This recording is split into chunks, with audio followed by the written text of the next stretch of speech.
I love this like horror film framing. And a show for kids.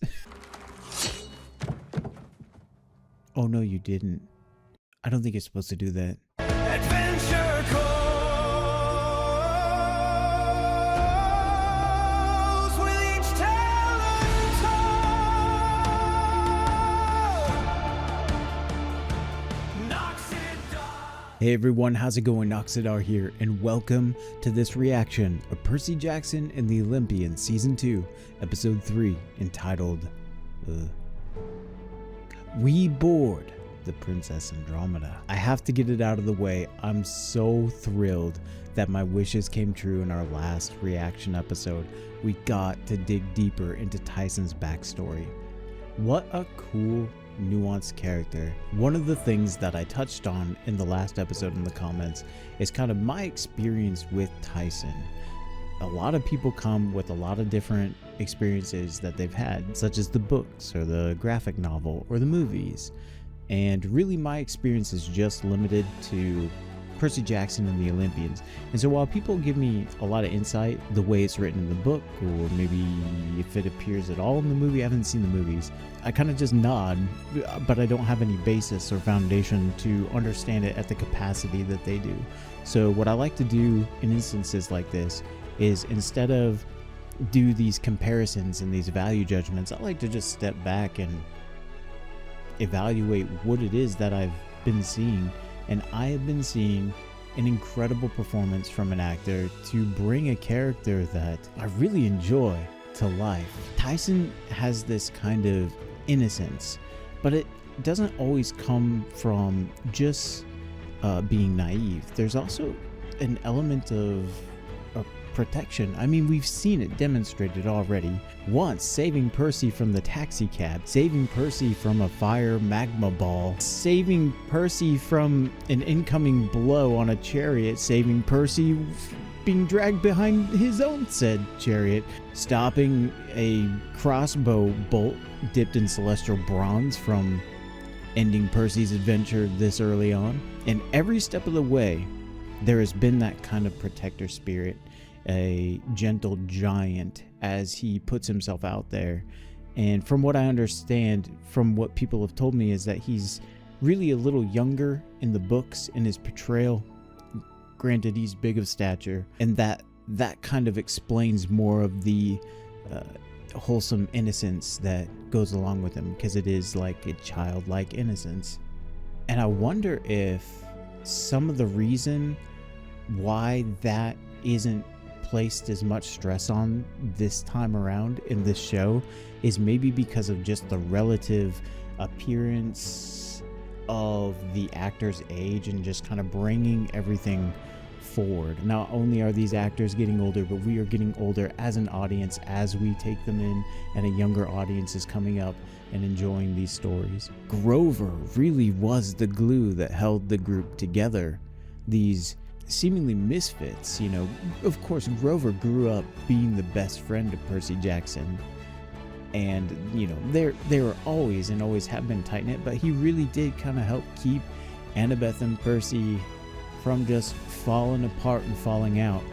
And my hope is that that is an element and a takeover that I get to see developed in Tyson, that whatever these misgivings are, and please don't give it away if you know, that Annabeth has with these Cyclops, and maybe I know, maybe I missed it, maybe I just need a refresher, but I'm hoping that there's that one moment where everything comes together and those misgivings, those prejudices, they kind of melt away, and there's no more resistance, no more barrier, and there can be actual true friendship like we saw between Percy and Annabeth in season 1. That being said, we last left off with our new questing trio on what I like to affectionately call the lifesaver boat, heading toward an even bigger boat, a ship, you might say. I don't know why I'm laughing at myself. I'm ridiculous. Just go with it. Embrace the chaos. And so, without any further ado, let us see what adventures wait. It's after all, adventure calls. Oh, that breastplate looks cool. Mine's made out of rubber. It was like a buff guy suit. But it turned out pretty well. I'll have to show it to you sometime. I'm Clarice, daughter of Ares. Oh, is this where the Oracle was? Maybe that's what it is. I have been charged with a quest and stand ready to receive my prophecy from the Oracle. There, it's all coming back. I love this like horror film framing. And a show for kids. Oh no, you didn't. I don't think you're supposed to do that. No harm, no foul, right? I think I made similar comments in season 1 about the Oracle. And just like kind of the spooky nature of it. You shall sail the iron ship with warriors of bone. You shall find what you seek and make it your own. But despair for your life, entombed within stone, and fail. Man. How lucky to go on a cruise, though.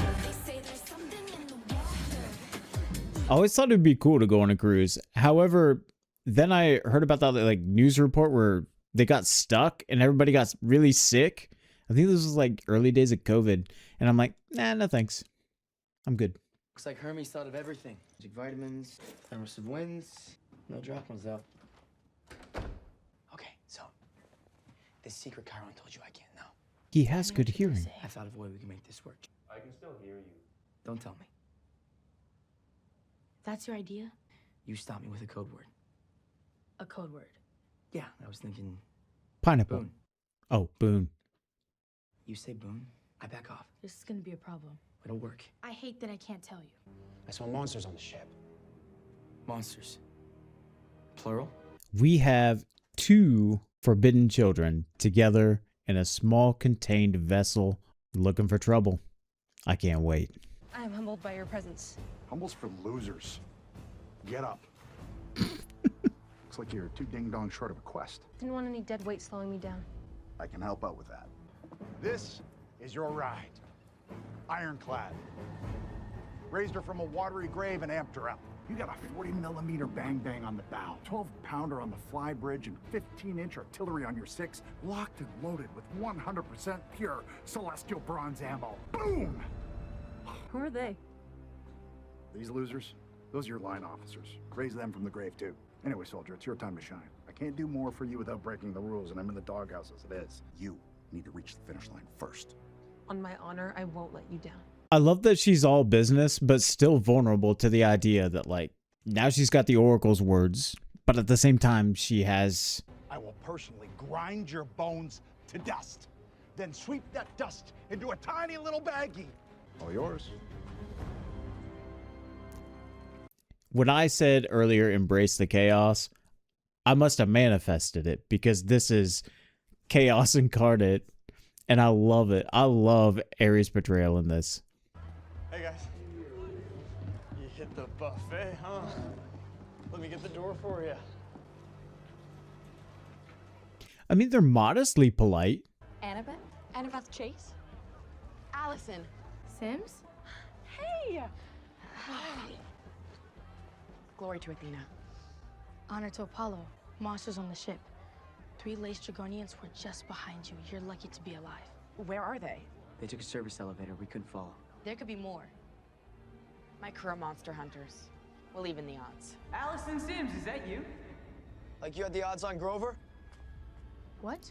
We saw her in a nightmare. She's leading us into a trap. I wondered if that empathic link with Grover was like cluing him in there, because at first it just got his, like, you know, that uneasiness, and we're not really let in that that's what he's experiencing right there until just this moment. It's interesting that this empathic link allows Percy to kind of tune in to what Grover was experiencing. And we know this to be true because Grover did ask if Percy was in a taxi cab with Annabeth and a Cyclops. So he was also experiencing things without their physical presence, avatars, spirit selves together, that they are still experiencing each other's journey in some way or another. And this is very smart storytelling. You know, show, don't tell. So they show us first. We get Percy's unease. He's looking at Allison like something's not on the up and up. And you definitely want to go with your gut on one of these things, but then to actually have that full recall from what Grover had said to her, what a unique and special gift. I hope we get to see that used elsewhere as well in the series. Luke won't be happy when I bring him your heads. They're not monsters.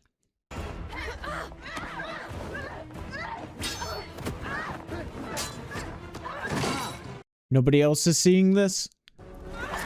Does it just look like 3 kids doing rock, paper, scissors or something?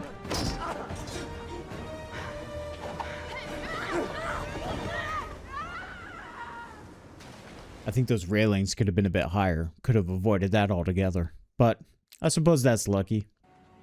J, L, S, backwards 7? Oh, Scythe, Kronos. Okay. Luke is here. This is the mark of Kronos. Well, Hermes did say to save your friend, Percy. The mist protects you from the prying eyes of mortals. So feel free to participate in any and all of our exciting activities. That's why they were moderately well behaved. A ship for monsters. So cool. I'm not gonna lie, she looks ancient, but that is a beaut. No, she's gonna have to whip him into shape. In what battle didst thou fall? Oh, Streaming Wars. Yeah, got pretty ugly at the end there. All right, men. Listen up. Huh. Hey! I'm talking to you maggots! We've got a lot of ocean to cover and not a lot of time. So, move! Honestly, I can relate to this. I do work with high schoolers. I've pretty much given up on yelling. Look, I'll tell you the same thing I told Hermes. I don't think Luke can be saved. And I do. Luke has good reason to hate the gods. Kronos used that to manipulate him. I want to get him away from Kronos. I want to get him away from this ship. Capture. Instead of kill. Everybody believes it but Percy. Luke's all about glory. He'd take the biggest room for himself. There's still a lot of monsters. How do you get them off the ship without being seen? I got an idea. Alright. I'm all eyes and ears. They boarded near the stern. They have a pet Cyclops with them. That's not a pet. Poseidon claimed him. He's Percy's brother. Well, he's right outside the door. Percy? Relax. He'll be safe here. Tyson! Percy! It won't hurt you! How'd you learn about this ship? Your dad told me. Apparently, he still thinks there's hope for you. I disagreed. Wait. That's from what the Oracle told Clarice? The Titans are returning because Kronos is returning. Every half-blood that joins us makes him stronger. His essence will rise from Tartarus to gather here. That's why you need the Golden Fleece to speed up his healing. We'll forge a new body for him. Thalia hated Zeus. About the great prophecy, if she knew she had a chance to tear down Olympus, she would have never given up her life. That tree is her curse. She'd be glad to see it fall. Isn't Annabeth supposed to be saying BOON right about now? Did he say great prophecy? BOON. I'll say it for you, don't worry. You know about the great prophecy, and you don't. BOON? This is how the gods divide us, by walling off the truth. I actually don't want to know. I always liked you, Percy. You deserve to know the truth. Demigods and monsters. We don't really use that word here. Monsters? We're all children of the gods. Tyson's the son of Poseidon. Tyson, you okay? He gets treated like an outcast just because his mother wasn't human. Finished. Needs more power. Can I borrow a fireball? Here with us, he can use his talents as a master craftsman. He'll be rewarded for those skills. That's pretty cool. And he'll be accepted. We are fighting to create a new golden age. Where do humans fit in your golden age? They'll be lucky to survive. A war between the Titans and Olympians will tear the Earth apart. What about Camp Half-Blood? When the barrier falls, Camp won't be able to stand against our assault. The smart campers will see that and choose to join us. If they do, they'll be spared. A child of the eldest three were to join our ranks. That would be a powerful show of loyalty to Kronos. We wouldn't need more recruits. We wouldn't even need the fleece. Did Kronos tell you about the great prophecy? He speaks directly to me now. Good work.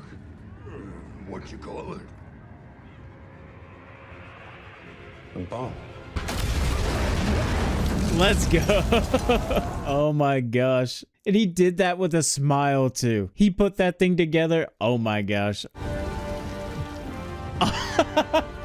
Aura maxing. Let's go. Tyson #1. I knew I picked out the good one. Let's go. Oh, that makes me so happy. I was waiting for him to have his moment, but I wasn't expecting that. That was pretty cool. Yep. Last one out the door. Protector spirit. Everything I've talked about. Vindicated.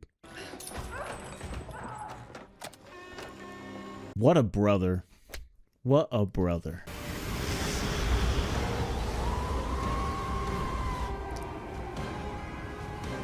I was going to say, is he pushing his boat or is he pushing that whole ship?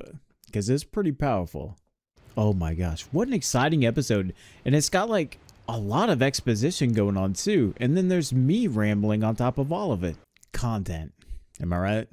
Maybe this is a second chance to change how you're seen, to change your fate. You all have that chance right now to become the heroes who found the golden fleece, to take this win and shove it down the throats of everyone who's ever doubted you. There you go. When you return to the underworld, it won't be to Asphodel. It won't be to the fields of punishment. You will be exalted in the fields of Elysium. Who's with me? Way better than shouting, just like I said. Or she's way ahead of the curve. Then let's get this floating hunk of pig iron on the move. Hey, Captain! Let's move. The numbers you gave pointed to the middle of Rocktown, New Jersey. That's a strange place for sea of monsters, no? Nice. Wait, hold on. The dream came to me, not Tantalus. And those numbers aren't even the right ones. Jackson. I love this idea that is really kind of playing itself out throughout Percy Jackson and the Olympians. Is this idea of changing your fate, defying authority that creates a status quo, right? This is like what Luke and his rebellion is pointing to through the influence of Kronos. And I'm reminded of the way he talked about how Annabeth hates spiders in season 1, and that even the sight of one just crush it, even though she's the bigger, stronger.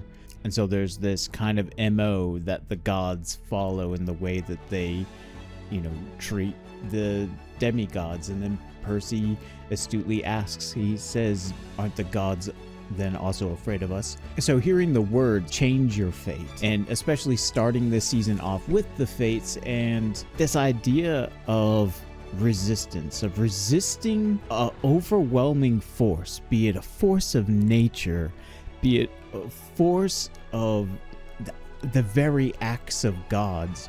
There is something romantic and primal that you feel strongly in the sense of like taking justice. I struggle to really articulate this, but I feel it nonetheless. This pull towards a greatness that is taken, not given. And yet at the same time, grappling with not only one's mortality, but how one composes themselves, their behavior to frame themselves as heroic. And I'm sure that Luke feels strongly the same way. It's why he's talking around the cruelty and the things, hoping that people go along with this plan that has been set in motion, this great prophecy that he's been let in on.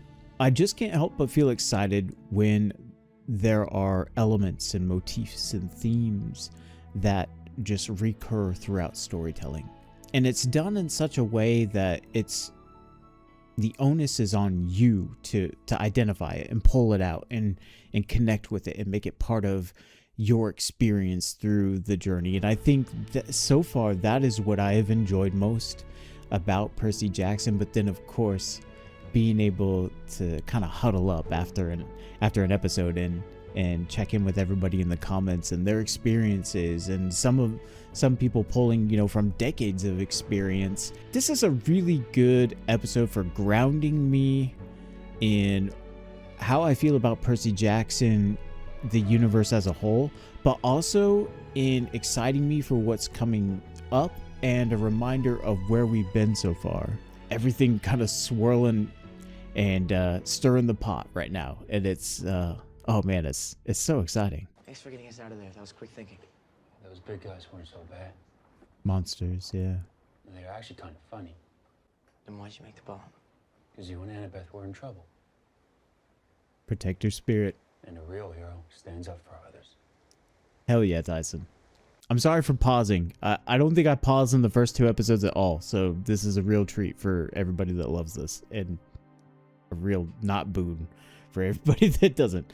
But again, I just really want to hammer that down, because that feeling, like these feelings just kind of well up in me, and I'm like, I got to comment about them, or I don't know what happens. That's why I got to comment on them. But you see, there's no judgment from Tyson.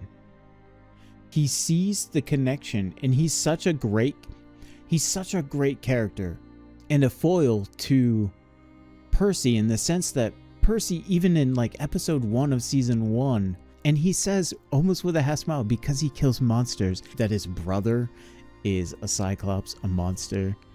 And to see that now Percy has to kind of reframe his whole worldview and what he understands about his place in it, and how he has this brother who doesn't really make that delineation between monster and hero and demigod and mortal. He's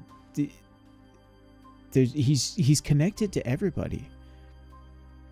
And some people will call that naive, and some people will call that stupid, for lack of a better term. But is it? And in our own real world, we are so starved for connection. We have disconnected ourselves from so many things, and we have set ourselves against others, misunderstanding upon reluctance to listen. And here's a character who really is facilitating that glue that holds everything together. But I think it's going to be more than just our questing trio here, as he kind of alludes to. That's at least where my heart feels like the character of Tyson is going. And I think there's something big involved. The way that Grover's kind of storyline opened up to this, hunt for Pan, when he first talked about just the struggle and the heartache of the disappearance of Pan throughout most of season 1. So this is kind of like my prediction. We'll see what comes to pass, but either way, he's hitting all the right tunes right there.